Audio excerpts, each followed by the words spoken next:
Good morning বন্ধুরা, আমি শ্রাবন্তী। আমার ক্যাপচার অফ ফ্রেম ব্লগে তোমাদের অনেক অনেক স্বাগত।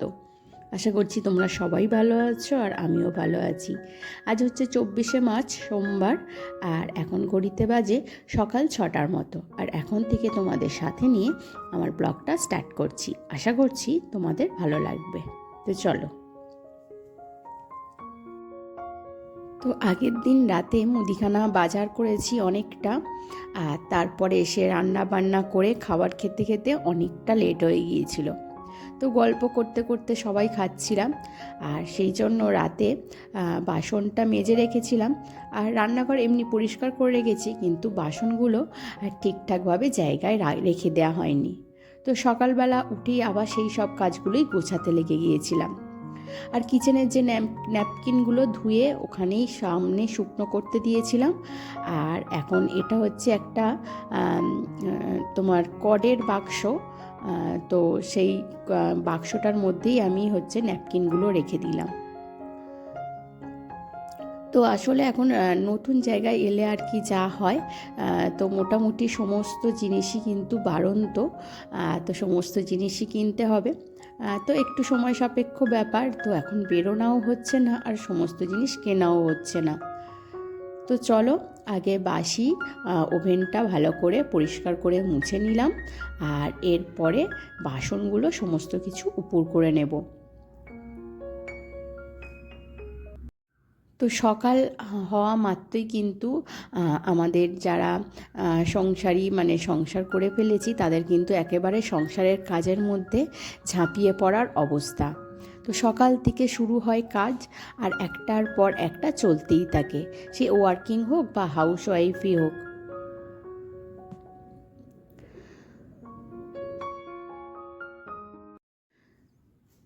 তো ওভেনটা পরিষ্কার করার পর এবার আমি চলে এসেছি একটুখানি জল গরম করে নেব। আসলে প্রত্যেক দিন আবার সকালবেলা ঘুম থেকে উঠে ব্রাশ করার পর কিন্তু একটুখানি হালকা গরম জল খাওয়ার অভ্যাস। তো এখন সেটাই করছি, একটুখানি হালকা গরম জল করে নিয়েছি, আর তার সঙ্গে একটুখানি ঠান্ডা জল মিশিয়ে এখন 2 গ্লাসের মতো আমি আস্তে আস্তে দাঁড়িয়ে দাঁড়িয়ে খাবো। তারপরে আমার আসল কাজগুলো স্টার্ট হবে। তো সকালবেলা ঘুম থেকে উঠিয়ে কিন্তু আমি কাজ শুরু করি না। তো ছাদের মধ্যে একটুখানি ঘোরাঘুরি করে বা কোনো দিন একটুখানি যোগা করলাম, করে তারপরে আমি একটুখানি হালকা গরম জল খেয়ে তারপরে কাজটা স্টার্ট করি। তো এখানে জল খাওয়া কমপ্লিট করে নিয়েছি, আর এরপরে বাসি ঘরটা ভালো করে পরিষ্কার করে ঝাঁট দিয়ে নেব।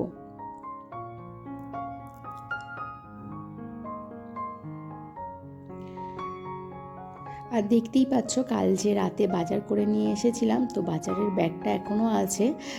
তো ওইগুলো কিন্তু আবার ঠিকঠাক জায়গায় করে রাখতে হবে। আর হচ্ছে তারপরে কিন্তু অন্যান্য কাজগুলো কমপ্লিট করব, না হলে কিন্তু কোনো কিছু রান্না করতে গেলেই আবার দরকার ওই ব্যাগটার মধ্যে থেকে আবার বার করে করে নিতে হবে। তো কর্তামশাই বেরোবে, তো ওর জন্য একটুখানি চা করতে এলাম, তারপরে হচ্ছে মুছবো। তো একটুখানি আদা চা করে নেব, যে র চা করব। তো মেনলি অফিস কর্তামশাই শুরু হয় 10টা থেকে, কিন্তু যেদিন মাল বা রেক থাকার ব্যাপার থাকে, মাল মাপতে হয়, কাঁটায় যেতে হয় ওকে। তো সেইখানে ওকে সকালবেলা যেতে হবে, কারণ মাল এসেছে। তো সেই জন্য ওকে একটুখানি চা করে দিচ্ছি। আর ও আজকে কিন্তু বাইরেই খাওয়া দাওয়া করবে, কারণ ঘরে আসার সময় পাবে না। তো এই সময় একটুখানি ব্রেকও আমি নিয়ে নিলাম, ওর আমার দুজনেরই একটুখানি চা বিস্কিট খেয়ে নিচ্ছি। আর সকালবেলা উঠে কিন্তু আমি আগে বাসি জামা কাপড়টা ছেড়ে ফেলি, কারণ রাতে যে জামাটা চেঞ্জ করে শুই সেটা আগে চেঞ্জ করে ফেলি। আর পরে হচ্ছে যে জামাটা আগে পরেছিলাম সেই জামাটা পরে নিই। তো এটাও আমি চেঞ্জ করব সমস্ত বাসি কাজ কমপ্লিট হয়ে যাওয়ার পর। তো তখন আবার গরমকাল পড়ে গেছে, মোটামুটি স্নান টান করে ফেলবো সকাল সকাল। তো কর্তামশাই বেরিয়ে যাওয়ার পর আমি এবার ঘরটা মুছতে শুরু করে দিলাম। আর ঘরটা মোছার পর আগের দিন যে সবজিগুলো নিয়েছিলাম, তো এমনি ফ্রিজে না রাখলে তো সবজি বেশি দিন ভালো থাকে না। তো মোটামুটি যা যা সবজি আছে সেগুলো একটা চুপড়ির মধ্যে করে নিচ্ছি, কারণ যখন কাটাকুটি করব তখন কাটতে সুবিধা হবে, হাতের কাছে পেয়ে যাব। আর এই লঙ্কাগুলো নিয়েছিলাম, দেখো সমস্ত লঙ্কাই কিন্তু শুকিয়ে গেছে। আর এরপরে বাসনগুলো আমি এবার যে যার জায়গার মতো গুছিয়ে নিচ্ছি।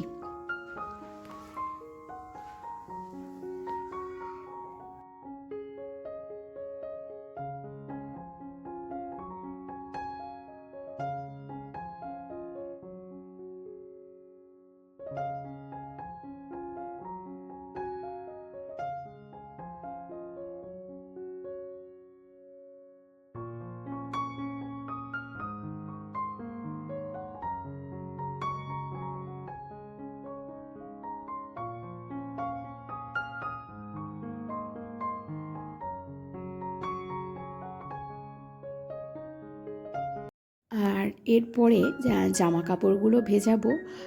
তো বেশ কিছু এখানে লেবু নিয়েছিলাম, আর সেই লেবুগুলোই একটু গরম জলের মধ্যে দিয়ে দিচ্ছি, প্রেশার কুকারেই গরম জলটা করে নেব।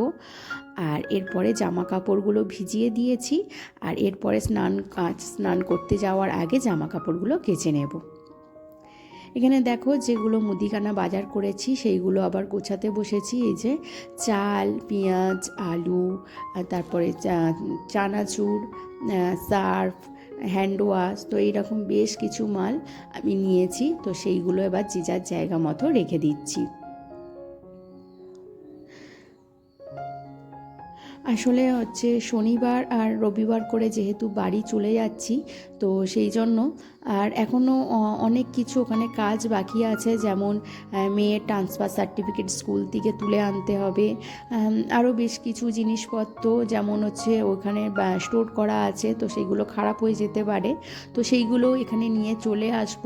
তো মোটামুটি মেদিনীপুর আর বজবজ যাতায়াত প্রায়ই লেগে থাকছে, আর যার জন্য কিন্তু আমি বেশি বেশি করে মাল স্টোর করছি না, তার উপর আবার ফ্রিজও নেই। তো সেই জন্য একটু অসুবিধায় আছি। তো দেখি কবে ফ্রিজটা কিনতে পারি, কারণ মেয়ে যখন স্কুল স্টার্ট হবে তখন কিন্তু আমার খুব অসুবিধা হয়ে যাবে ফ্রিজ না থাকলে, কারণ ওর ফল টলগুলো নিয়ে আসা, তো সেইগুলো ফলগুলো কিন্তু এই যা গরম পড়ছে তাতে কিন্তু বেশি ভালো রাখা সম্ভব নয়, আর প্রত্যেক দিনের ফল বাজার করা প্রত্যেক দিন সম্ভবও নয়। তো সেই জন্য দেখছি খুব শীঘ্রই কিন্তু আমরা ফ্রিজ কিনবো, তো দেখি কবে সময় হয়। আর এরপরে আমি জামা কাপড়গুলো সমস্ত কেচে নিয়েছি, আর এরপরে কিন্তু আমি বাইরে শুকোতে দিয়ে দেব।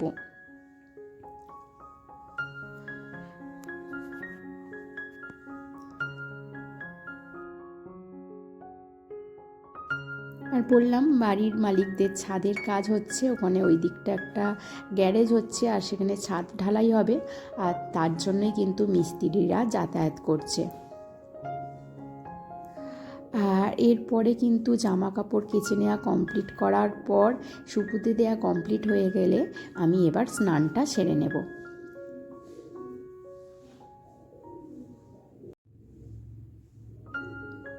তো জামা কাপড় কেচেও নিয়েছি সমস্ত কাজ কমপ্লিট করে, আর এরপরে স্নানটাও সেরে ফেলেছি।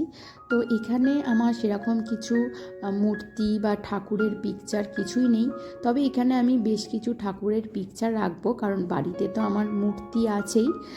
তো এখানে সমস্ত কিছু বয়ে বয়ে আনা সম্ভব নয়, আর কর্তামশাই যেহেতু ট্রান্সফার হয়ে যেতে পারে, হয়তো কয়েক বছর পরে এখান থেকেও ট্রান্সফার হয়ে যেতে পারে, তো সেই জন্য আমি কিন্তু পিকচারই আমার পক্ষে ভালো হবে, কারণ মূর্তি যাতায়াত করতে গেলে কখন যে কিছু একটা অঙ্গ নষ্ট হয়ে যেতে পারে, তো সেই জন্য আমি ভেবেছি পিকচারই রাখবো। তো আগে একটুখানি ঠাকুরের উদ্দেশ্যে আমি একটুখানি ধূপ জ্বেলে দিয়েছি এই বাড়িতে, আর এরপরে আমি চলে এসেছি খাবার বানাতে। তো মেয়েকে আগে ব্রাশটা দিয়ে দিলাম, ও ঘুম থেকে উঠে পড়েছে, আর আজকে বায়না ধরেছে ওকে একটুখানি আলুর পরোটা বানিয়ে দিতে হবে। আর এখানে সেই জন্য আমি ওর সকালবেলা ও তো প্রায় দিনই একটা ডিম সিদ্ধ খায়, একটা ডিম আর 2 পিস আলু আমি একসঙ্গে সিদ্ধ বসিয়ে দিয়েছি আলুর পরোটা বানানোর জন্য। ওইদিকে একটুখানি মশলা ড্রাই রোস্ট করে নিচ্ছি, একটুখানি জিরে, ধনিয়া আর কসৌরি মেথি, যেটা একটুখানি আধ ভাঙা করে নিয়ে আলুর সঙ্গে মাখাবো। তার সঙ্গে একটুখানি আচার দেব। আর মেয়ে খুব একটা পেঁয়াজ পছন্দ করে না, তো সেই জন্য পেঁয়াজ দেব না। আর পেঁয়াজ দিতে হলেও ভালো করে ভেজে তারপরে দিতে হবে। আর এবারে চলে এসেছি, একটুখানি আটাটা মেখে নেব, নিয়ে আলুর পরোটা বানিয়ে নেব। আর আলুটা সিদ্ধ হয়ে যাক, ওর সঙ্গে এবারে ওই ড্রাই রোস্ট করা মশলা, তার সঙ্গে একটুখানি আচার, আর ওর মধ্যেই যে আচারের তেল থাকবে, আলাদা করে আর তেল দেব না। আর একটুখানি গরম মশলা দিয়ে দিচ্ছি। আর যেহেতু কসৌরি মেথি দিয়েছি, তার মধ্যে কিন্তু সুন্দর একটু গন্ধ বেরোবে।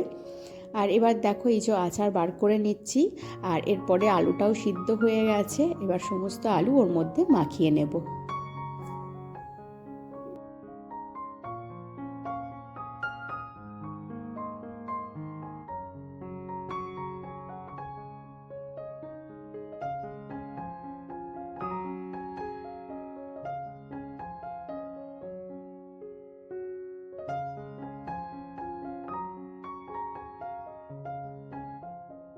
আলুর পরোটা বানালে কিন্তু তার সঙ্গে সেরকম কিছু তরি তরকারির প্রয়োজন হয় না। এর সঙ্গে সস বা টমেটোর চাটনি এই ধরনের কিছু থাকলেই কিন্তু আলুর পরোটা এমনিই খাওয়া হয়ে যায়।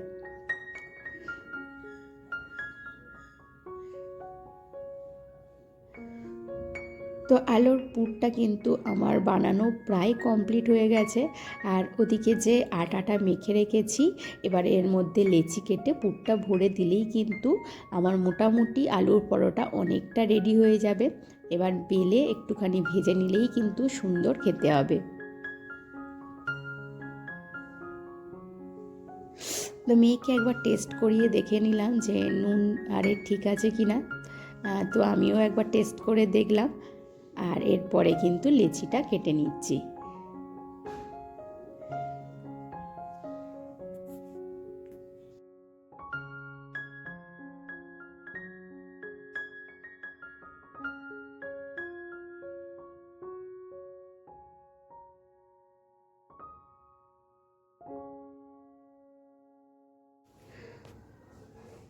তো ওদিকে আমার লেচি কেটে পুর ভরা কমপ্লিট। আর এবারে বেলে নিয়েছি, একটু আটার গুঁড়োর মধ্যেই বেলে নিয়েছি, না হলে কিন্তু খুব একটা ভালো গোল হয় না। আর এবার একটি ঘিয়ের মধ্যে ভেজে নেব। তো দারুণ টেস্ট হবে একটুখানি ঘিয়ের মধ্যে ভেজে নিলে। বাটারের মধ্যে ভাজলে ভালো হতো, কিন্তু বাটার তো এখানে নেই, আর যা গরম পড়েছে কিন্তু এতে বাটার গলেও যাবে। তো সেই জন্য একটুখানি ঘি দিয়ে ভেজে নিচ্ছি। তো ওদিকে কমপ্লিট করে মেয়েকে খেতেও দিয়ে দিয়েছি। ওকে একটা ডিম সিদ্ধ জাস্ট দিয়েছি, আর তার সঙ্গে যদি ও সস নেবে। আর এরপরে কিন্তু আমিও ব্রেকফাস্টটা করে নিয়েছি, নিয়ে এবার চলে এসেছি বিছানাটা গোছাতে।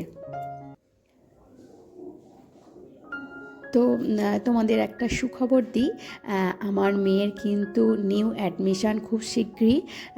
তো স্কুল থেকে ফোন করেছিল যে কয়েকদিনের মধ্যেই ওর অ্যাডমিশান স্কুলে হয়ে যাবে। আর ফিস কত কী নিয়ে যেতে হবে সমস্ত কিছু আমাদের বলে দিয়েছে। তো এই সপ্তাহের মধ্যেই কিন্তু আমরা মেয়েকে অ্যাডমিশান করিয়ে দেব নতুন স্কুলে। তো মোটামুটি 16 জনের মতো পরীক্ষা দিয়েছে, আর সেখানে কিন্তু 6 জনকে সিলেক্ট করেছে স্কুলের অ্যাডমিশনের জন্য। আর তার মধ্যে কিন্তু আমার মেয়ের নামটা আছে। হ্যাঁ, তো আমরা খুবই খুশি। তো ওর ভর্তিটা কমপ্লিট হয়ে গেলে আমরা কিন্তু আমাদের যে জিনিসপত্র কেনাকাটি সেদিকটার এক ধাপ এগিয়ে যেতে পারবো। তো বাড়ি থেকে তো আসবাবপত্র সেরকম কিছুই কিনে আনিনি, তো এখানে কিনতে পারবো এবার। তো ওর অ্যাডমিশনের ওপরেই ডিপেন্ড করছিল আমাদের থাকা, এখানে না থাকাটা। তো সেটা এখন কনফার্ম হয়ে গেছে।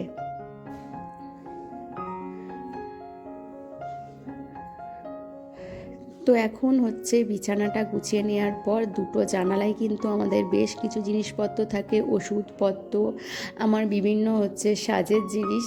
তো সেইগুলো গুছিয়ে নেওয়ার পর মেয়েকে খাইয়ে নিয়েছি, আর ওকে বেশ কিছু আমি এখানে কাজ দিয়েছি, পড়াশোনার অ্যাডিশন দিয়েছি। তো ওইগুলো ও বসে বসে করছে, আর এর মধ্যে কিন্তু আমি সবজিগুলো কেটে ফেলবো। আমরা হাউসওয়াইফই হই বা ওয়ার্কিং, আমাদের কিন্তু বাচ্চাদের পড়াশোনার দায়িত্ব কিন্তু বাবাদের তুলনায় মায়েদেরটা বেশি নিতে হয়, কারণ মায়েরাই বেশি দেখাশোনা করে। তো বাড়ির প্রত্যেকটা কাজ এইগুলোও কিন্তু মায়েরা যেমন করে, তার সঙ্গে কিন্তু বাচ্চাদের পড়াশোনার ব্যাপারটাও বেশিরভাগ দেখে। অনেক বাবারাও দেখে, কিন্তু কর্তামশাইয়ের টাইম হয় না, টাইম হলেও অত ধৈর্য নেই বাচ্চাদের পড়ানোর। তো সংসারের কাজকর্ম করতে করতেই কিন্তু আমি ওকে পড়ানো, দেখানো সমস্ত কিছু করে থাকি। তো কিছু করার নেই, কারণ সংসারের কাজকর্মগুলো যেমন করতে হবে সেরকমভাবে কিন্তু আমাদের বাচ্চাদের, আমাদের বেবিদের, তাদেরকে পড়াশোনার দেখার দায়িত্বও আমাদের। ওই জন্যই আমাদের হয়তো বলা হয় দশভুজা নারী, কারণ আমরা একসাথে অনেক রকমের কাজকর্ম কিন্তু করতে পারি। তো চলো, এদিকে ঢ্যাঁড়সের চচ্চড়ি বসিয়ে দিয়েছি, আর ওদিকে ডিম ভেজে নিয়েছি, ডিম কষানো কমপ্লিট হয়ে গেছে, এদিকে ডালও হয়ে গেছে, আর বাকি আছে উচ্ছে ভাজা।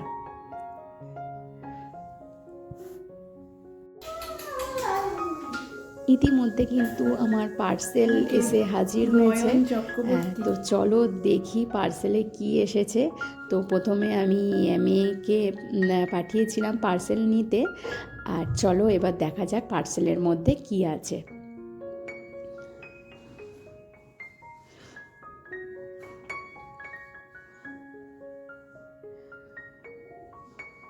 তো মেয়েদের রান্নাঘরের সবথেকে প্রয়োজনীয় জিনিস হচ্ছে মশলা। তো সেই মশলাগুলো রাখতে গেলে কিন্তু বেশ কন্টেনারের দরকার, অনেক রকমের কন্টেনারের প্রয়োজন, আর সেই জন্যই আমি মিশোতে কন্টেনারের অর্ডার দিয়েছিলাম। আর এই দেখো মোটামুটি 12 পিস আছে। প্রথমে একটু বড় সাইজের আছে, তারপরে মিডিয়াম সাইজের, আর সব শেষে আছে ছোট সাইজের। মোট 12 পিস আছে। দাম নিয়েছে মোটামুটি ওই 290 টাকার মতো।